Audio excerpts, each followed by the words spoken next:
My girlfriend is acting obsessed with this random family she just met. My girlfriend Maggie and I have been together for just 3 months, so our relationship is still very new. Things have been going well, aside from this problem. A few weeks ago, Maggie started a new job and quickly became friends with her new co-worker, Joe. For the record, I have no problem with Maggie having male friends. I have female friends, and I don't think there's anything wrong with that, but Maggie and Joe seemed unusually close after a very short amount of time. Like Maggie was telling me that she was scoping out her co-workers to see who was all business and who she could joke around with and maybe become better friends with. She said that it would be pretty easy though because Joe was telling her who was cool. But Maggie barely knows Joe, so why does she trust him so much? Maggie and Joe were hanging out so much outside of work that I actually did feel a little weird about it. I then found out that aside from work, they usually hung out with Joe's wife and kids, which made cheating unlikely but was still really weird. Most people don't have near strangers hanging out with their little kids that much. Maggie has been putting this family above other friends, like when she waited on RSVPing to a friend's party until she could nail down other plans with Joe and his family. The plans with Joe's family were very vague and hadn't been decided yet, but Maggie was willing to miss her friend's party if it was the only time Joe's family was available. I met them for the first time, and it was very bizarre. Maggie isn't a big fan of kids, but she was all over Joe's kids. She got down on the floor and crawled around with the baby. The older kid was very shy and didn't seem that comfortable with me, but she got very excited when she saw Maggie and climbed into Maggie's lap. So Maggie has obviously spent a lot of time with the family in the past few weeks. The older kid calls Maggie Auntie. Maggie once told me that she didn't like babysitting and always tries to get out of it, but apparently she has babysat for them and she refuses to take money for babysitting. This is just so out of character for her. They also made some weird jokes about Maggie coming to live in their basement, which was really weird in combination with everything else that's going on. Hopefully that was just a joke. Oh no. What normal behavior from everyone in this situation. They're all well-adjusted people. For Thanksgiving, we decided to just celebrate with our own families because we haven't been together that long. Joe and his family weren't able to travel far to meet their own family, so Maggie invited them to her parents' house. Why? That's very kind, but it was a couple of hours away and they all slept over, so it wasn't a casual trip. Some pictures were taken, including a posed one of Maggie and Joe's family with the older kid hugging Maggie's shoulders. Maggie made a comment about how she was glad her chosen family could come to Thanksgiving. It is beyond bizarre. She barely knows these people. She's been in the new job just under 2 months and somehow became absorbed into this random family. And this is so out of character. She told me once that she hates it when people she doesn't know well insist on hugging her or how cheaply some people say, "I love you." But she's taking this up to 11. She is fretting right now because the oldest kid's birthday is coming up, and Maggie apparently needs to get that kid a birthday and a Christmas gift for the baby too. The only gift I'd ever gotten a co-worker's kid is when they had a baby shower at work. I don't even know how to bring this up. I know her friendships aren't really my business, but this is so strange. It's making me uncomfortable, so I feel like I have to say something, but I don't even know what to say. Maggie cheating on me with Joe would actually make more sense than this. Any advice? This isn't normal, right?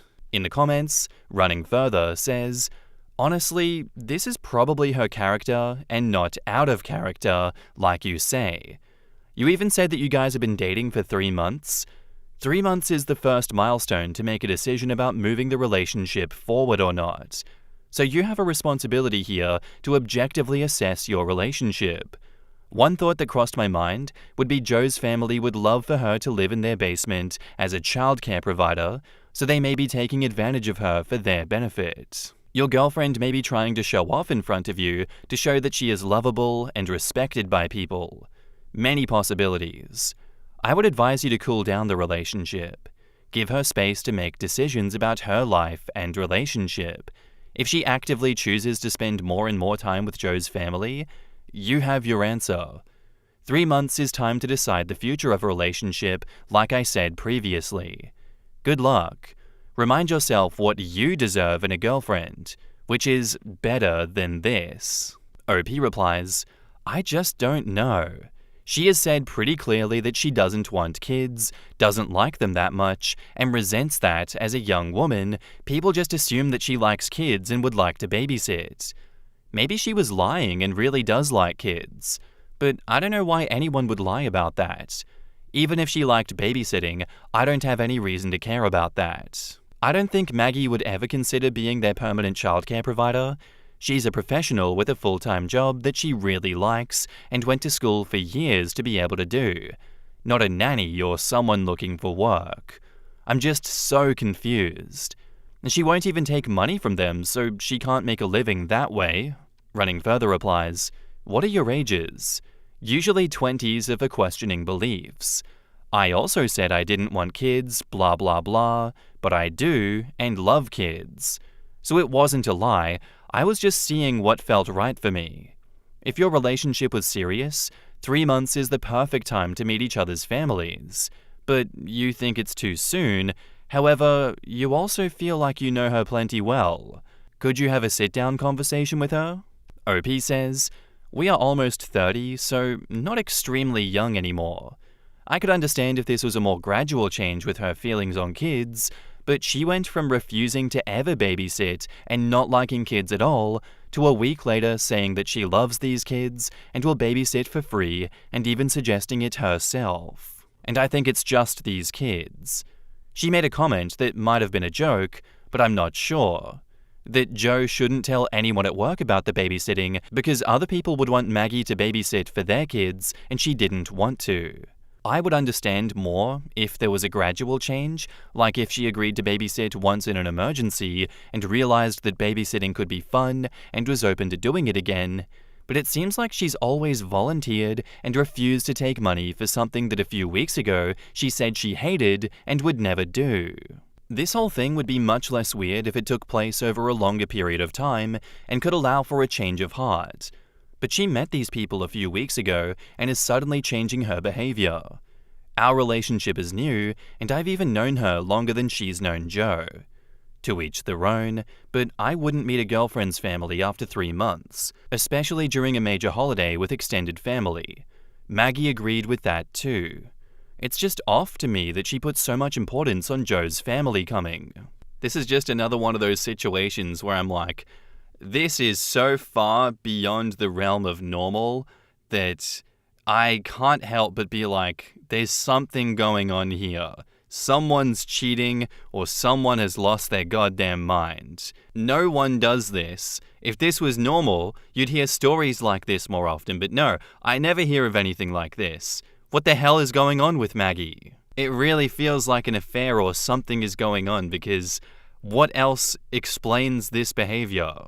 Being like, oh yeah, I might just go move in with them. Oh, what a funny joke. I might just live downstairs in their house and babysit for free because I suddenly love their kids so much and they're now my chosen family?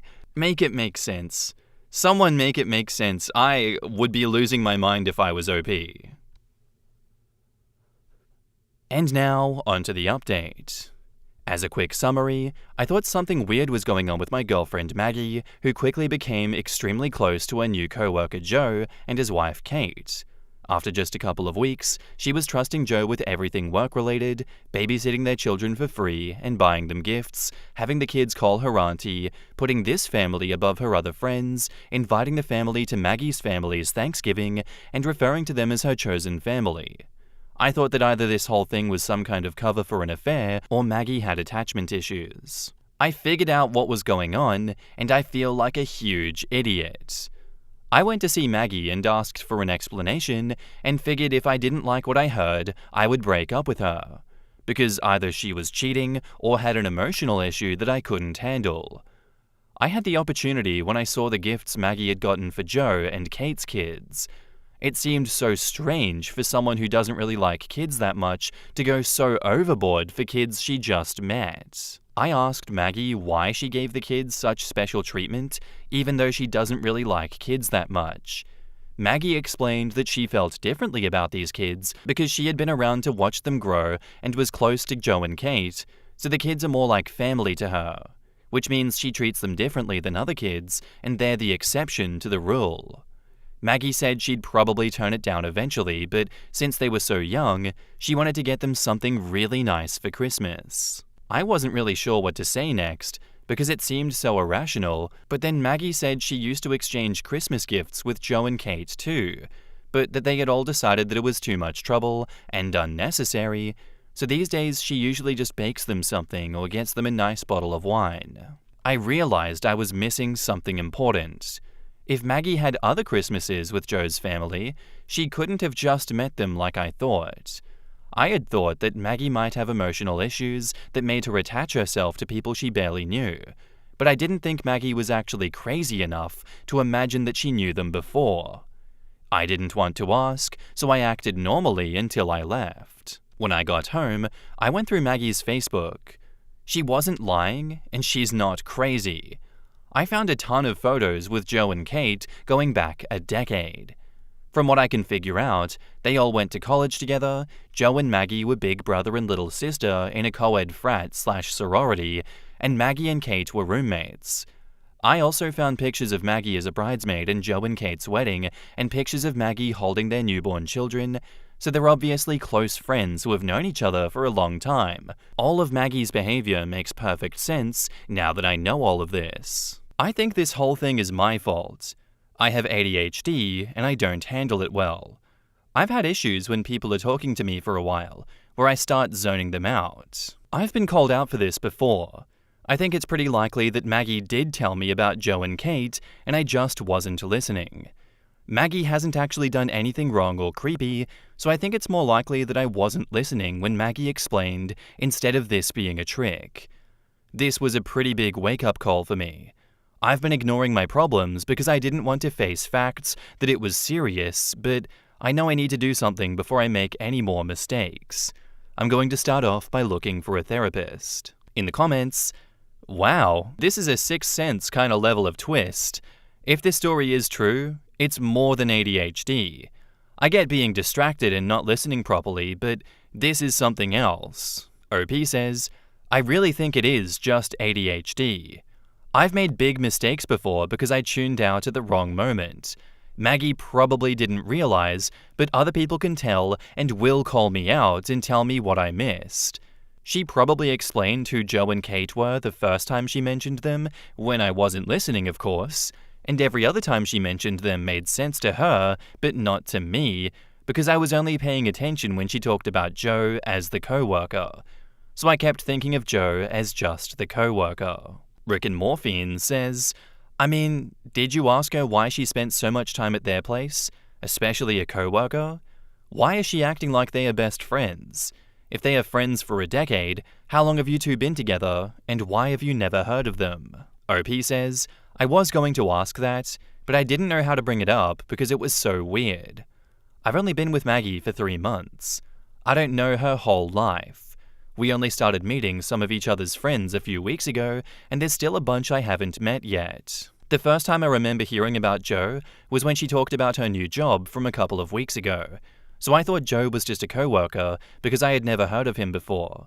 But I was only with Maggie for a couple of weeks before the job started, so it's possible she only mentioned Joe and Kate once, and I tuned out at the wrong time. This hasn't been going on for years. It only got really weird enough for me to look for help when I saw Maggie's Thanksgiving pictures. Milk Dimension says, what an absolutely insane twist. He just wasn't paying attention.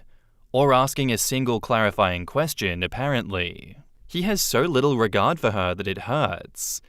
So many people get into relationships and act like the other person isn't a whole person with a history and other friendships and life before/outside of being the girlfriend. It is so narrow-minded. Guilty Foundation says, it's not unrealistic to miss an initial piece of information. It's just kind of funny that it never occurred once to OP to even bring it up. Hey, you and Joe seem really close. Did you know each other before? before he jumped straight to Maggie is being creepily absorbed into a strange family. I'm glad he's going to therapy because he needs to untangle why his brain went to such a relatively outlandish conclusion long before it was ever able to formulate a clarifying question. Assumptions make an ass out of you and me. And maybe the joke is on me because I went to that place as well. But in my defense, I assumed that he had had these conversations with her and everything was clear. I would think that goes without saying. I would think that it's normal that your partner explains these things to you and you listen, and that would rule out possibilities of her knowing these people a long time before the relationship became a thing. Yes, OP definitely needs therapy and help for his inattentiveness. Zoning out like that and causing big blow-ups like this can and probably will happen again in the future. And then not even asking clarifying questions, just kind of going with it. That's insane. Our next post is by user Business Overlord 2, and it's titled, My 25 female, fiancé 30 male, told me his business partner is a priority over me because of money. My fiancé Nick and I have been together for 3 years, engaged 1. I'm a grad student who is pretty broke and works odd jobs to pay for school and life. He's a mid-level executive pulling in 6 figures who works from home and has a ton of downtime and freedom. Recently, he created an app that allows him to produce these digital goods he can sell online. I can't provide more detail. He completely controls production and distribution of his goods, and the only cost is essentially maintaining the software. The stuff practically runs itself now at 0 cost to him. There is huge demand for these goods in this small community online, and a few months ago, Nick found someone there he could trust. Joe. Joe sells the goods for Nick, who doesn't like doing it, and takes 50% commission.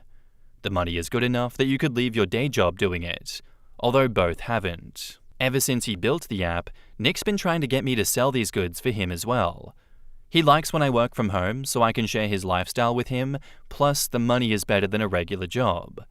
After a while, I agreed and started to sell. Initially, Nick asked for 10% of what I made, which was cool. Then I noticed he started getting unhappy with how I was selling, but unreasonably so. He'd start an argument if I gave a customer a $2 discount for a $70 order. Apparently Joe was unhappy that I was selling on his turf and was bitching at Nick about it, and Nick was taking it out on me in turn. Keep in mind, there are more than enough goods and customers for Nick to hire 5 to 6 more sellers on top of me and Joe.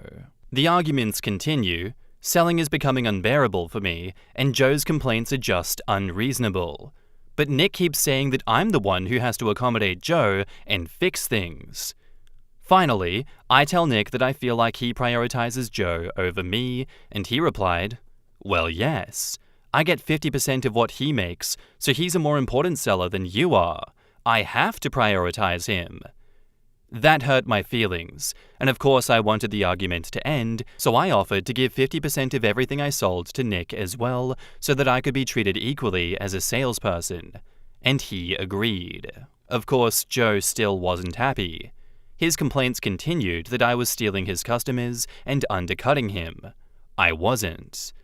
I came up with a fair solution of matching our prices, to which he agreed, but then he actively started undermining me as a seller. He would tell me he was selling something at $50, I would follow suit, and then I'd find out he was selling them at $20. That kind of shit. Anyway, I told Nick about this, and he essentially told me the same thing as before. Joe was a priority, and he was tired of dealing with our drama.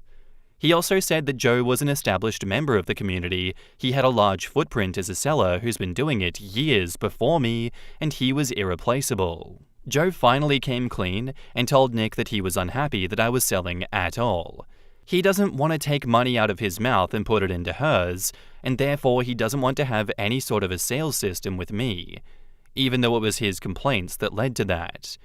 Nick thought his feelings were reasonable, and started telling me that he didn't have to be my employer and that he owned the whole thing, and he could shut it down at any time.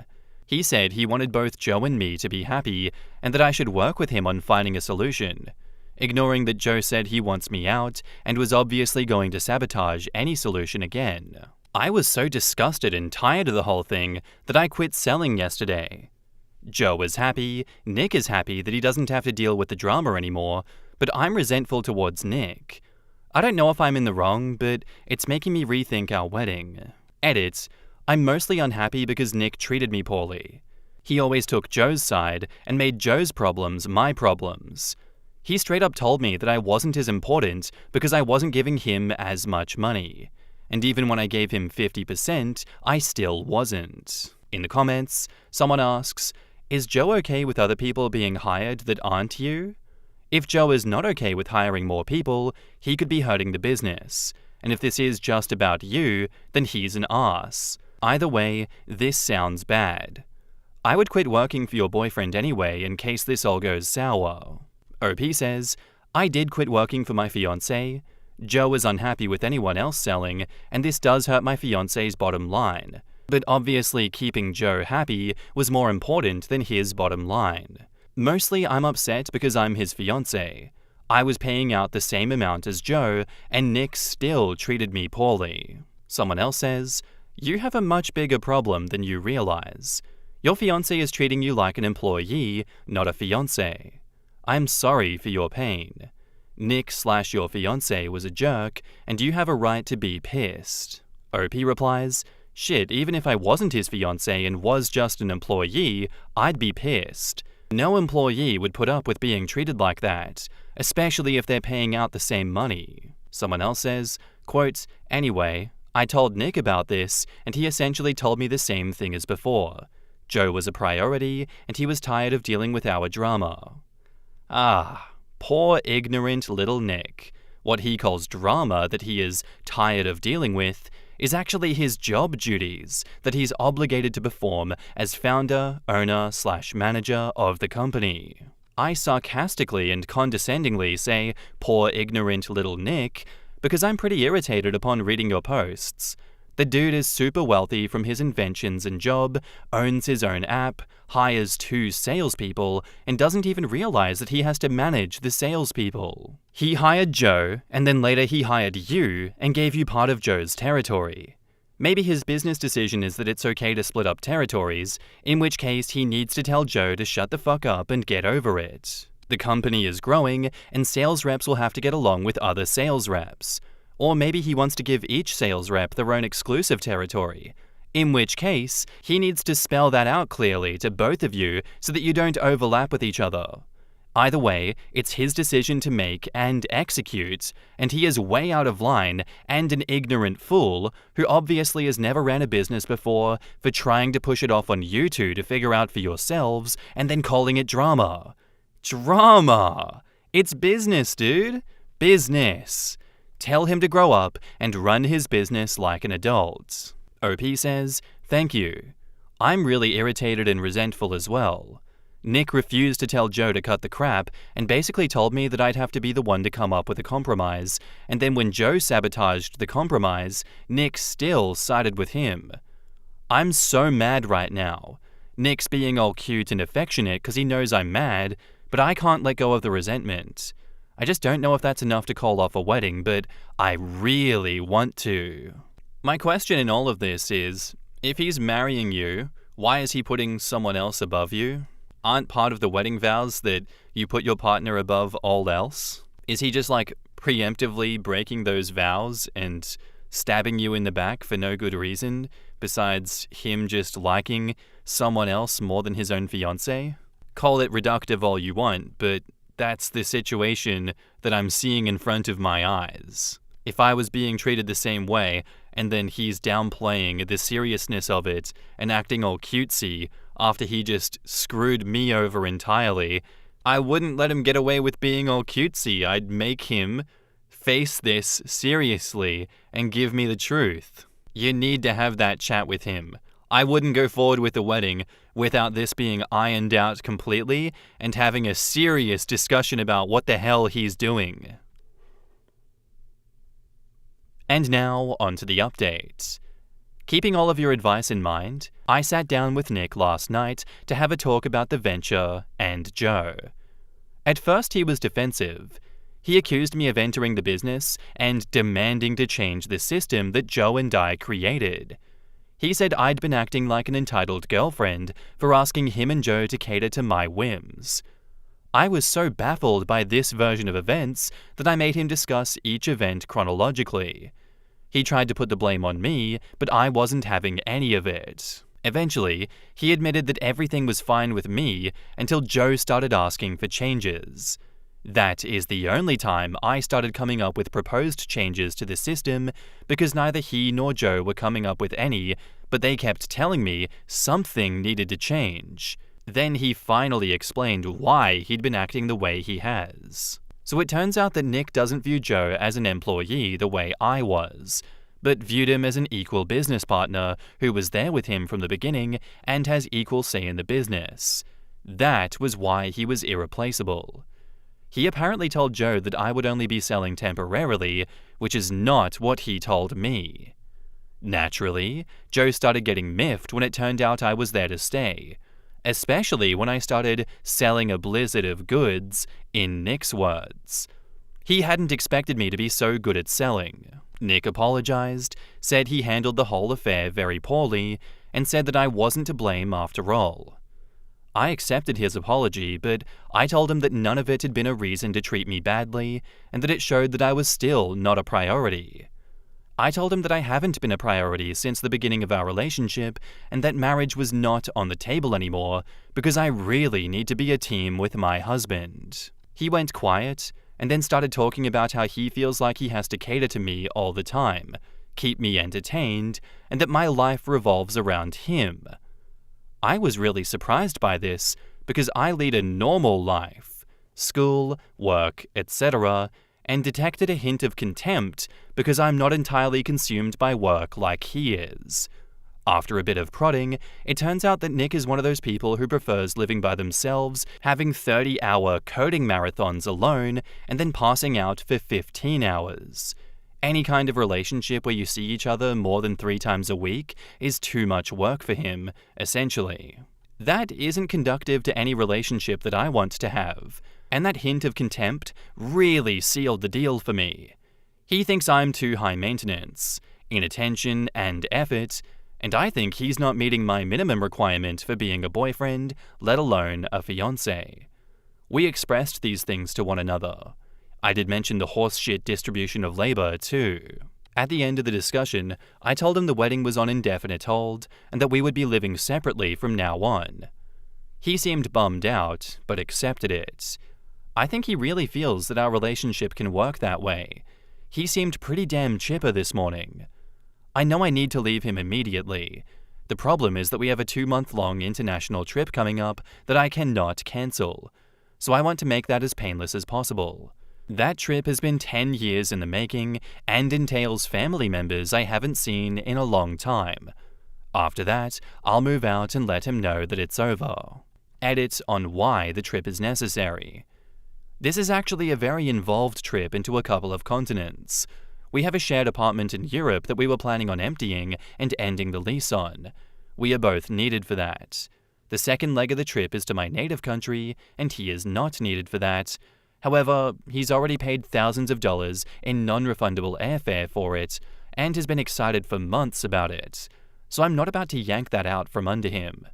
Our relationship may be ending, but I don't hate him. Honestly, he knows what moving out means. He's a smart guy. I've always made clear that living together and getting married is important to me, so he knows. He's also someone who avoids unpleasant conversations like the plague, so it won't be awkward. This trip is making the best of things, I suppose. In the comments, Rowan says, "For reals, girl? I cannot believe you considered this acceptable in a life partner. That he would not pay for your flights, or the difference in cost between yours and his, so that you could be together on a vacation. That he was okay with you basically being a second-class citizen compared to him on a trip that you were taking together. This is breathtakingly selfish to me, and I'm shocked you do not see this." OP says, "It never even occurred to me to ask. I don't even know how I'd ask. If he'd offered, I would have been super pleased and happy, but I don't think I would ever ask. I don't know what to say. He only does this on pricey international flights and vacations. For cheap local trips, we usually fly together and he covers my tickets, especially if I'm only going to keep him company for work and it's not a fun place to go. Also, he stays at hotels far beyond my price point. I don't pay for those, he covers them entirely. He also usually completely covers car rentals. But at the same time, he'd get those things regardless of whether I'm there or not, so I don't know. On how would OP describe the relationship? OP says, interestingly enough, we mesh really well as living partners, and there are very few annoyances. We are comfortable with approximately the same amount of mess, we have similar entertainment habits, we don't do anything weird that drives the other one up the wall, our eating and sleeping habits are pretty much identically weird. It's just my actual existence that's an annoyance. He just needs 4 days a week when I'm not there. That ain't gonna happen for me. On how will OP handle it with her family? I'll introduce him as a fiancé and say the wedding date isn't set, which it isn't. My overseas family won't care if they find out we broke up later, they are not that traditional or religious at all. Electro Narwhal says, why does this man even want a relationship if he doesn't want to pay his partner any attention at all? I'm assuming he wants someone to cook, clean, and bang at his convenience. Yeah guys, I want a 3-day-a-week bang maid that is going to leave me alone and let me do my 30-hour coding and 15-hour sleep sessions until I'm burnt out and need my bang maid for 3 days, and then I can repeat the cycle. That's the energy that I'm getting from this. He also just seems to not even be fighting the separation that they're going through. I understand that you want to avoid serious and tough conversations like this, but people seeing a 10-year relationship going out the window generally will fight for it and try and keep it alive, but seems like he is so apathetic at this point that he's just not doing that. Good on him. I personally wouldn't want to go on that international trip, but I get that property is involved and personal items and a lot of family that you made promises are also involved. When you bring all of that up, yeah, makes sense that it's not easy to just say no to that. Anyway guys, that's where I'm going to end today's episode. I do hope you enjoyed. If you did, let me know what you thought of it in the comments down below, and I'll see you in the next one. Bye.